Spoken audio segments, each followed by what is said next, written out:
ऐसे ही द्रौपदी ने पहले संत देव से मांगा तो महाराज 5 पति मिल गए। लेकिन द्रौपदी कहती है मेरी एक शर्त है। बोले क्या? बोले तुम्हारे 5 की पत्नी में बन जाऊंगी, लेकिन एक मेरी शर्त है, एक एक वर्ष एक एक पति के साथ रहूंगा, एक एक वर्ष। और यदि भूल से भी मेरे कक्ष में कोई आ गया तो फिर उसको दंड मिलेगा। उसको दंड क्या मिलेगा?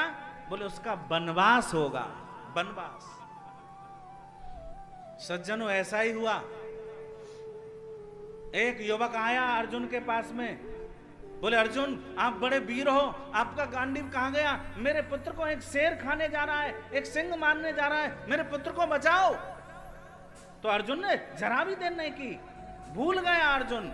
और वो गांडीव टका हुआ था द्रौपदी के कक्ष में। और महाराज जैसे ही द्रौपदी के कक्ष में गया, उस समय अर्जुन की बरस नहीं चल रही थी, भूल से चला गया महाराज, भूल से। प्रेम से बोलो हर हर। चला गया। ध्यान देकर के कथा सुने माताएं बहन, कथा में ध्यान देंगे। चला गया।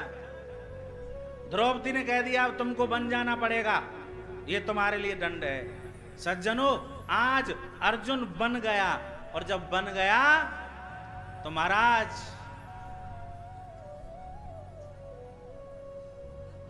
महाराज नागों की कन्याओं से विवाह किया अर्जुन ने। नागों की कन्या जिसका नाम है उलूपी, उलूपी से विवाह हुआ। नागों की कन्या उलूपी के एक पुत्र हुआ जिसका नाम है अरावन। ध्यान देकर के सुनना। लेकिन आज अर्जुन कहते हैं अरामन हमारा युद्ध होने जा रहा है बेटा, तुमको बलि देनी पड़ेगी, बलि बलि देने पड़ेगी।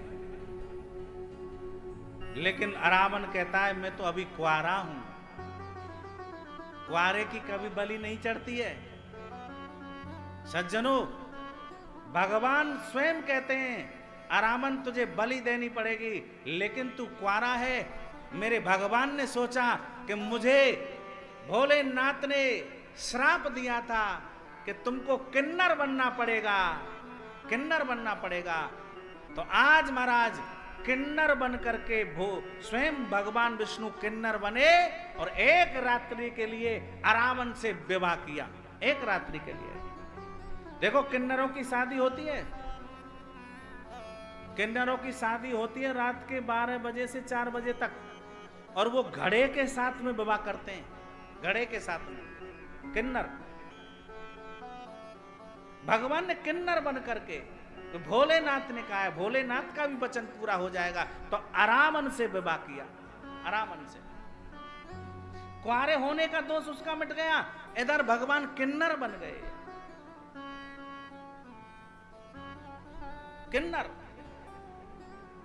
सज्जनों मेरे भोलेनाथ की कथा कहती है,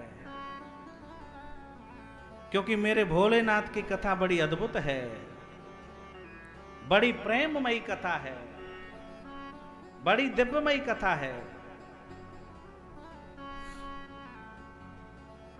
भोलेनाथ की कथा हमको यही सिखाती है जीवन में याद रखो, जीवन में हम किसी की बुराई ना करें, किसी में दोष ना देखें।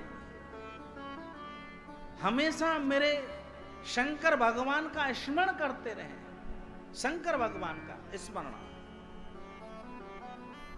क्योंकि एक लोटा जल और सभी समस्याओं का हल। जो मेरे भोलेनाथ के दरबार में चला गया वो खाली नहीं जाता है।